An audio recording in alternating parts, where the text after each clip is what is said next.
21 में हमने 33 लाख किया था, 22 में हमने 3.3 करोड़ किया, Very nice. एंड अभी हम ऑलरेडी अप्रैल टू सितंबर 7.4 करोड़ कर चुके हैं। सो फाइनली गाइज, आज हमारे साथ है हाउस ऑफ चिकन करी की फाउंडर मिस आकृति Rawal. Thank you so much आकृति, हमारे प्रपोजल को एक्सेप्ट करने के लिए, सोशल सेलर एकेडमी में आने के लिए। आज हम हमसे बहुत सारी बातें करने वाले हैं, बहुत सारी चीज़ें पूछने वाले हैं। आपकी कहानी ना हमने शार्क टैंक पे बहुत देखी है और बहुत सारे लोगों ने हमसे क्वेश्चन बहुत समय से कर रहे थे कि कब आप आओगे आकृति को सोशल सेलर एकेडमी पे लेके, and finally you are here. Thank you so much for accepting this proposal. Thank you so much, Lakshit, for having me. Really excited to have this conversation with you, and I really hope that I can add some value to whoever's listening today. Okay, so सबसे पहले तो ये पूछना चाहूँगा कि shark tank पे जाने तक की कहानी तो हम सबने अच्छे से देखा है टीवी पे। शार्क टैंक के बाद क्या हुआ? उस दिन अगर मैं आपको बताऊं क्या हुआ, तो I think for 2 or 3 hours my mom and I just kept crying. We really don't know हमारे साथ क्या हुआ था, and जैसे ही हम बाहर निकले we both just started crying, and we were so overwhelmed. We did not ever think that something like Shark Tank would come in our journey so soon. So we did not even, and we didn't have our phones. So you don't have your phones during the shoot time, and as soon as you come out, so you can't even call like your family एकदम से। तो हम लोग इतने overwhelm थे क्योंकि हम दोनों को किसी से शेयर करना था कि हमारे साथ क्या हुआ है, क्या ऑफर मिला है, and we were just like, I think really overwhelmed. And of course, then once that feeling and emotion settled, the next day the celebration started, like with the family. Obviously we didn't tell the team at that time because it was much before the episode came in, but a lot of people in our family, so we celebrated with our family and just enjoyed. And in long term, after Shark Tank, I think our life has honestly really changed. Both me and my mom, we both have learned a lot, and I think we're still learning every day. The biggest blessing is to have mentors who can like guide the way forward. आपको देख के एक चीज़ याद आ रही है। आप पता है, आप जिस लाइफ को जी रहे हैं, जिस ब्रांड को आप बिल्ड कर रहे हैं, इंडिया में लाखों लोग का वो सपना होता है कि काश मेरी भी एक ऐसी ब्रांड रहे जिसको सब लोग इतना अप्रिशिएट करें, एंड लाइक यू शुड। मैंने देखा है जब आपका एपिसोड आ रहा था, you got really emotional, and I understood कि आप इतनी इमोशनल इसलिए हुए because you were proud on your self and the journey you have started, the journey you have been through. मैं पूछना चाहूँगा कि आपको पता था रोड मैप एग्जैक्टली कि किस तरीके से 100% हर ईयर की ग्रोथ लाते हैं? जैसे आपने इसके पहले भी आपने एक फैशन ब्रांड पे वर्क किया था, सो ऑफकोर्स वहाँ से भी आपको काफ़ी अंडरस्टैंडिंग हुई होगी। सो इट वाज लाइक कि आपको एग्जैक्टली रोड मैप पता था कि how to do it, how to execute it, कि करते होते चले गया और बढ़ते गई गाड़ी आगे। How was it? I think आप आज भी अगर मुझसे पूछोगे तो आई डोंट थिंक मुझे पता है कि इससे आगे कैसे जाते हैं, राइट? बट मुझे पहले भी नहीं पता था, but I think the only thing that is required and what I always focused on was first कि आपको स्टार्ट करना पड़ेगा। अगर आप स्टार्ट नहीं करोगे, अगर मैं स्टार्ट नहीं करती तो मुझे कभी नहीं पता होता कि कैसे करते हैं। तो that's the first step, and I think the second thing is that आपको कभी नहीं पता हो सकता, right? Like you have to live. Entrepreneurship is a journey to live. Like it's not the success. It is always entrepreneurship की the most beautiful thing is that आप उसको करते करते like you enjoy. You have to love the journey. And मुझे बस ये पता था that मैं कर लूँगी. आपको कन्विक्शन था अपने ऊपर? Yeah, my belief was always strong. My words were always positive. My thoughts were always positive, and they still are. Absolutely. So आपने बात की कि स्टार्ट करना ज़रूरी है। सबसे पहले जाओ और लॉन्च करो, स्टार्ट करो। सो आई ऑल्सो, मैंने पिच में आपका देखा था, जैसे जब आपने स्टार्ट किया था, you started on Instagram and WhatsApp. तो tell us about that journey कि ये लोग आजकल डे वन से कॉम्प्लेक्स सिस्टम, सॉफ्टवेयर, सारी चीज़ें डेवलप करते हैं when they are launching a tech brand. आपने इंस्टाग्राम और व्हाट्सएप से कैसे लॉन्च किया था, and how was it, and where did you felt कि यार यहाँ पे अब रोक देना चाहिए, अब इससे ज़्यादा ये स्केलेबल मॉडल नहीं है, अब ट्राई करना चाहिए कि प्रॉपर जो वेबसाइट के थ्रू ऑटोमेटेड सेल्स जो चैनल होता है उस पर जाना चाहिए? सो हमारी जर्नी ऑनेस्टली जब मैंने स्टार्ट किया था 2020 में, तो मैंने 6 months से अपना जॉब छोड़ा हुआ था कोविड में, एंड मेरी मॉम और मेरी कॉन्वर्सेशन रोज़ होती थी, मेरे ब्रदर और मेरी कॉन्वर्सेशन रोज़ होती थी what next. So when I left my job, मैंने अपने पेरेंट्स को बोला था कि मैं बहुत अनहैप्पी हूँ, मेरे को अपना कुछ करना है और मुझे नहीं सेटिस्फैक्शन मिल रही है जो मुझे चाहिए. So I was also privileged enough to take that call, you know, in COVID कि मुझे टाइम अपने बिजनेस पे लगाना था. मुझे नहीं पता था that time what I'm going to do, but I just knew I want to do an online e-commerce D2C business. कुछ प्रोडक्ट मुझे ऑनलाइन शॉपिफाई वेबसाइट के थ्रू सेंड करना है, मुझे यही पता था बस. क्योंकि मेरा बस वर्किंग वहाँ पे भी उनकी वेबसाइट शॉपिफाई पे थी, तो जो भी मैंने थोड़ा बहुत सीखा था, like, you know, I thought I'll use that and do something. So I want to make a brand out of some product. So I tried a lot for 6 months. I think I went over Alibaba, every product on Alibaba. फिर लेकिन हमने बहुत सारे vendor से बात की, but उस time Covid में obviously imports and all affected थे because of everything being so closed. So मेरे पास वो ऑप्शन नहीं थी जो मुझे Alibaba पे पसंद भी आ रहा था. I couldn't have called it during that time. So I kept researching, I kept finding then products in India also कि कुछ यहाँ पर, you know, if I can then find. And I was doing that for 6-7 months while I was also learning how to build a Shopify website. I was also learning how to do Facebook and Google ads. So मतलब मुझे लगा कि जब तक मुझे idea आएगा product का तब तक I can acquire the skills. क्योंकि अभी तो मेरे पास पैसे हैं नहीं हायर करने के, and I was very sure that I want to do it with the savings I have. I had about like 1.5-2 lakhs की savings मेरी खुद की जो मेरी जॉब की थी.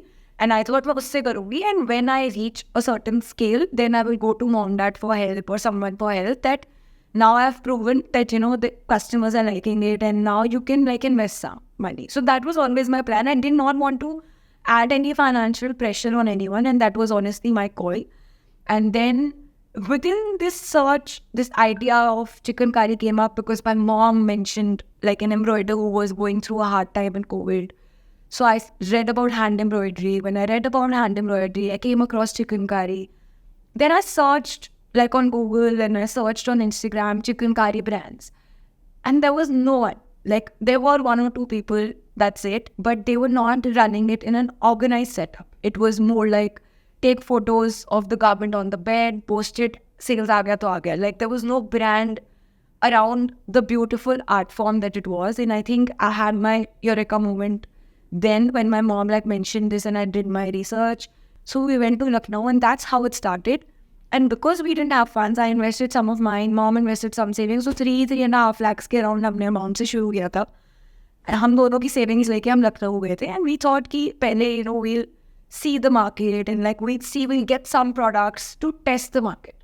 We'll see if there is love for the art form. And when we went to Lucknow, we both fell in love with the art form in itself. So there was no going back after that because we both just actually got in love. And we both were like, there is so much one can do to take this art form while, like, you know, uplifting the artisans as well, and also take it in a younger format. Like both of us were very aligned on that, and I think it just started from there. And because we didn't have a lot of, like, we chose to not invest a lot, right? If I did tell my dad, I'm sure he would have helped at that time, but we didn't want to. So we chose to not develop a website and go for Instagram and WhatsApp, so that उसमें Instagram content में खुद ही घर पे I would make. और उस समय Covid के समय डिजिटल रीच भी काफ़ी अच्छी थी, तो उस समय रील्स में व्यूज़ भी काफ़ी ज़्यादा थे. Yeah, exactly. So that helped us a lot. हमने बहुत content making पे focus किया. Then influencers पे बहुत किया. Like we didn't have budgets to pay them, but we would collaborate with micro influencers a lot.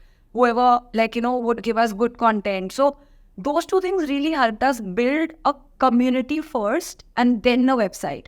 So we didn't realize, like, I didn't know that we were building a community, right? I just kept making content because for me that was the only way to make money.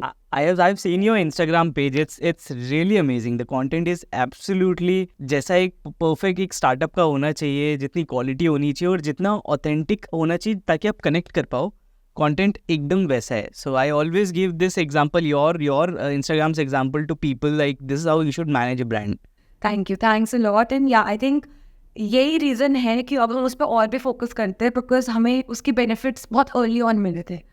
And जब हम लोग WhatsApp and Instagram पे order लेते थे, that's how the journey started. Right. तो आप payment जो है वो फ़ोन पे और गूगल पे और UPI से लेते थे उस समय, and you were just chit chatting and just conversations के थ्रू व्हाट्सएप पे सेल कर रहे थे, राइट? या लाइक मतलब इंस्टाग्राम पे जैसे किसी ने पूछा तो हमने उनका नंबर लिया, उनको व्हाट्सएप किया, then we are sending them just our UPI and card भी नहीं, तब तो हम कार्ड पे भी पेमेंट नहीं लेते थे. I also didn't try to do too much. I was so engrossed in the customers, and I was so engrossed and happy with the fact that idea को validation मिल रही है, that I think never went beyond like that. But that day when I got so many orders and I got physically drained, my eyes and like my hands were tired, every body part was hurting. I also like had kind of a sprain in my little finger because of continuous phone use. So all these things made me then realize that what am I doing, like up to thoda I have to like move to automation.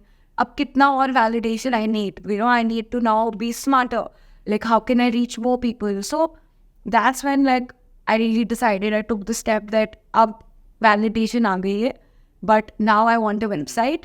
And how Instagram helped us when we got a website is that when we launched the website, हमारे already Instagram पे 20-25,000 के बीच में followers थे. So our community was a lot bigger. So मुझे website के लिए marketing ज़्यादा नहीं करनी पड़ी. And मुझे सीधा 5x response आया like as soon as we launched the website. So we were doing 5 lakhs. And जैसे ही हमने launch किया, next month we did 25 lakhs. What? Next I was month? just... Yeah, next सिर्फ month. Website launch करने से 5 लाख से 25 लाख तक के orders पहुंच गए. Yeah, with hardly any increase in marketing, just like announcement, right, that we've launched a website and everything to our community, creating content around that. एक चीज़ मैं पूछना चाहूँगा, जो अक्सर बेसिक लेवल से कई लोग जब स्टार्ट करते हैं तो उनको ये प्रॉब्लम फेस होती है. एज यू राइटली सेड, आपने शायद 3-3.5 लाख रुपए से चालू किया था, राइट? सो आप चाहते तो ये चीज़ ड्रॉप शिपिंग भी कर सकते थे, यानी कि जब आपको ऑर्डर आ रहा है तब वो आप अपने सप्लायर को ऑर्डर दे रहे हो और आपका सप्लायर डायरेक्टली डिलीवर कर रहा है. उस केस में शायद हो सकता है कि आपको उतनी इन्वेंट्री भी नहीं रखनी पड़ती 3-3.5 लाख रुपए की, और आपको खाली मार्केटिंग और सेल्स करना पड़ता. So what was the logic behind it? Why did you invested to keep inventory? So honestly, हम जो 3.5 lakhs का बजट ले रहे थे ना, हमने इनिशियली लिया ओवरऑल ही था. Like we didn't think it was inventory. हमने लिया बजट था कि हम वेबसाइट भी बना लेंगे, ये भी कर लेंगे. बट जब हमारा 3.5, when we went to Lucknow, when we realized how the embroidery is done, how much time it takes, like we realized that a drop shipping model in the artisanal industry is a bit tough because of the lead times that are involved in making and hand embroidering a product. And what I knew was that मेरे को customer को अगर आज order आया है तो मुझे उसको 20 दिन वेट नहीं कराना है, क्योंकि I am a new brand. और अगर मैंने उसको 20 दिन शुरू में वेट करवाया because of my lead times, तो जो ट्रस्ट उसका बनना चाहिए वो बनने से पहले ही टूट जाएगा. क्योंकि इंडिया में एवरीवन स्टार्ट्स थिंकिंग 10 दिन तक मेरा ऑर्डर नहीं आया, ये फ्रॉड है. That's the general perception of a normal consumer. So for me, delivering, dispatching as soon as I get the order was a very prime priority that honestly was particular to the industry I chose to be in, because lead time ज़्यादा था. Absolutely right. क्योंकि बहुत सारे गुरुज होते हैं, वो ये बोलते हैं कि अगर आपका प्रोडक्ट 3,000 से ज़्यादा का है, 2 या 3,000 से ज़्यादा का है, इम्पॉसिबल है उसको ई कॉमर्स पे बेचना, क्योंकि इंडिया में लोग इतने हाई टिकट साइज़ का प्रोडक्ट सिंपली जाके शॉपिफाई वेबसाइट से या ऑनलाइन खरीदते नहीं है. And in your case it is happening because product 7,000, 8,000, 15,000 तक के प्रोडक्ट है, and then still people are checking out. That means जो वैलिडेशन है, जो ट्रस्ट है, वो उनको इतना है कि they are not thinking about it कि यहाँ कुछ होगा. It's completely safe, right? Yeah. And I also feel हमारी starting price point तो 2,500 से ही है. But I also feel that एक बहुत बड़ा benefit ये भी होता है अब जिस टाइम पे आप स्टार्ट करते हो. So we started, थोड़ा प्राइस हमारा हाई था, बट और जब हमने स्टार्ट किया तब कोविड था, तब ऑनलाइन पेनिट्रेशन बहुत बढ़ गई. बहुत लोगों ने जिन्होंने आज ही तक ऑनलाइन शॉप नहीं किया, they were coming in shopping online. तो I think as a whole what was happening in the e-commerce space also supported our timing. तो we got trust के साथ साथ हमें वो भी बहुत सपोर्ट था कि e-commerce penetration बढ़ रही थी. Like my mom had never shopped online before COVID, but Covid से उनको इतनी आदत हो गई है, लाइक उनको इंस्टाग्राम एड्स, इतनी रील्स देखते हैं इंस्टाग्राम एड्स पे, what ever comes she will shop and every day she showing something new, she shopping, impulse purchases हो रही है मॉम की मेरी. एंड ऑल लाइक कि कभी घर का कुछ आ रहा है, कभी मेरे लिए कुछ आ रहा है, like she is ordering for everyone in the family. So like I seen that change around me in my mom only, that she is so comfortable shopping everything online now. Absolutely. आपको एक चीज़ नहीं लगती कि आजकल Indian e commerce market है, ये completely customer centric होए जा रहा है और एक बैलेंस होना चाहिए जहाँ पे एक सेलर के भी पॉइंट ऑफ व्यू, जो सेलर का भी एक पर्सपेक्टिव है, वो बैलेंस्ड होना चाहिए। कस्टमर को भी वैल्यू मिलना चाहिए, सेलर्स को भी वैल्यू मिलना चाहिए। But because of this big players जो ऑलरेडी मार्केट पे है, वो क्या कर रहे हैं कि इसको कस्टमर सेंट्रिक मार्केट बना रहे हैं। यानी कि सबसे पहले देखिए COD आया इंडिया में, ठीक है, again it was loss making for most of the sellers, और कस्टमर्स के लिए तो वो एक कन्वीनियंस, पॉइंट ऑफ कन्वीनियंस था ही था। सेकेंड, फिर उसके बाद अब देखा जाए तो देन ईजी रिटर्न्स एक्सचेंज, ये सारी पॉलिसीज आई जो अगेन एक इंडस्ट्री स्टैंडर्ड बन गई कि आपकी वेबसाइट है तो आपके पास ईजी रिटर्न पॉलिसी होना चाहिए। आई मीन एक समय आएगा जब बड़ी कंपनी आएगी, ब्रांड्स आएगी, वो बोलेगी आप यूज़ करो प्रोडक्ट को, 15 दिन 20 दिन यूज़ करो, उसके बाद आराम से पैसा देते रहना, कोई दिक्कत नहीं, कोई प्रॉब्लम नहीं है। सो ये कब तक के चलेगा एंड क्या इसका क्या इसमें क्या बैलेंस होना चाहिए? What I feel is that I think जैसे Indian audience, like I said, right, उनके specific challenges हैं. Those specific challenges come from like how, like like e-commerce penetration कितनी थी, कुछ brands आए and they must have like cheated on people and frauds करे, तो वो perception एक build हो गया early on, not now, but जब भी e-commerce आया and everything happened, right? Amazon के डब्बों में लोगों को पत्थर मिल रहे हैं, like all these things happen here, right? So I feel that somewhere audience का perception, customers का perception, and they want like a lot more experience wise because of all these things थोड़ा deteriorate हो जाता है, then they expect more, कि मतलब उनको डर बैठ जाता है and the brand has to give more. What I feel is that it's really it's obviously sad for us because we have to continuously follow the big brands. But मुझे नहीं लगता है कि आप big brands के बारे में ना सोच के अगर आप सिर्फ अपनी कस्टमर की सुनो एंड आप ये मत सोचो कि मेरे को हर चीज़ एक साथ करनी है, लाइक मुझे रिटर्न्स भी देना है, मुझे COD भी देना है, मुझे मतलब आई डोंट नो कुछ और जो भी कस्टमर्स को चाहिए होगा, कोई रिक्वायरमेंट, BNPL बाय नाउ पे लेटर का ऑप्शन भी देना है, उसमें कमीशंस हाई होती हैं, मुझे UPI पेमेंट भी देना, मतलब what ever it is, right? Like the customer needs everything, of course, because their experience is now at a very high level. But you can give that to them, but you can gradually reach there. Which is what we did. We never did everything at once. For the first 2 years, 1.5 years of the business, we didn't even have COD. So the 3 crore revenue that we did was without COD, right? So I mean, it's not like it's not possible. The reason that we focused on trust is because we did not have COD. ये मैं अपनी पूरी audience को बोलना चाहूँगा। I think इस part का ना क्लिप काट के ना इंस्टाग्राम पे भी बहुत सारी रील्स बनवाऊँगा कि ज़रूरी नहीं है कि कैश ऑन डिलीवरी दे के ही आप अपने रेवेन्यू को शूट अप करो। अगर आप ट्रस्ट बिल्ड कर रहे हो, अच्छा कंटेंट बिल्ड कर रहे हो, एक अच्छी कम्युनिटी बिल्ड कर रहे हो, तो आप बिना कैश ऑन डिलीवरी के भी 3 करोड़ तक की रेवेन्यू तक की ईजिली पहुँच सकते हो। ईजिली तो नहीं बोलूँगा, बहुत मेहनत करके, लेकिन 3 करोड़ तक की रेवेन्यू तक पहुंच सकते हो। मैंने एक और चीज़ देखा, आपकी इंटरनेशनल सेल्स 33% है, राइट, जो लोग बाहर से खरीदते हैं। अब ये लोग कहाँ से आ रहे हैं, इनको आप किस तरीके से एड्स कर रहे हो, इसको किस तरीके से मार्केटिंग कर रहे हो, and how 30% of your sales are coming from outside India. How is this happening? Yeah. So international is honestly something that also came to us very organically because हम इतना influencer marketing करते थे, हमने कभी सोचा नहीं था कि international will be big, so big for us.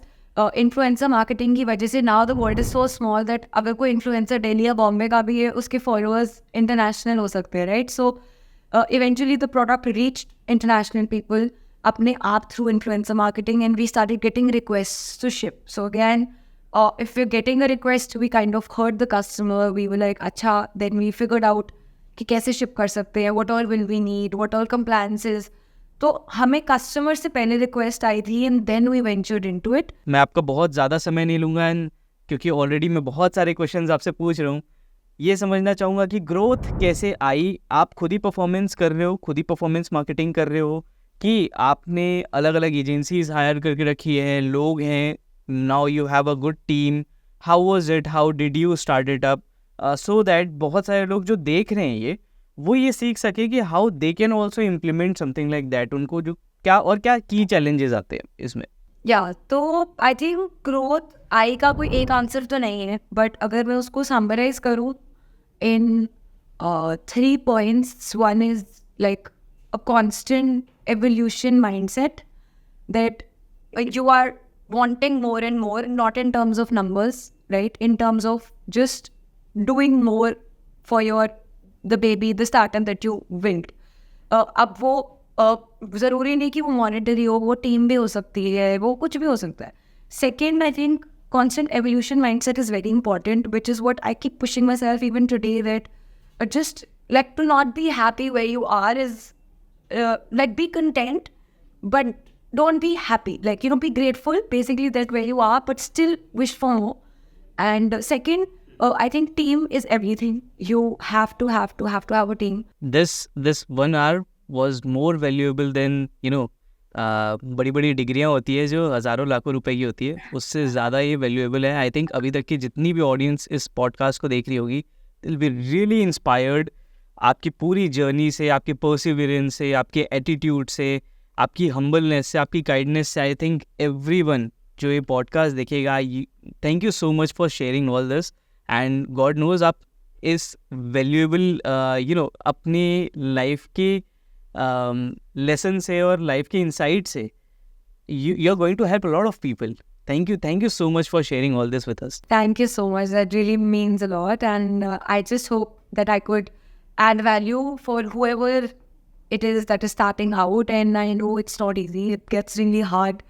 But, you have to have faith in yourself. And that's all that matters. Nothing else.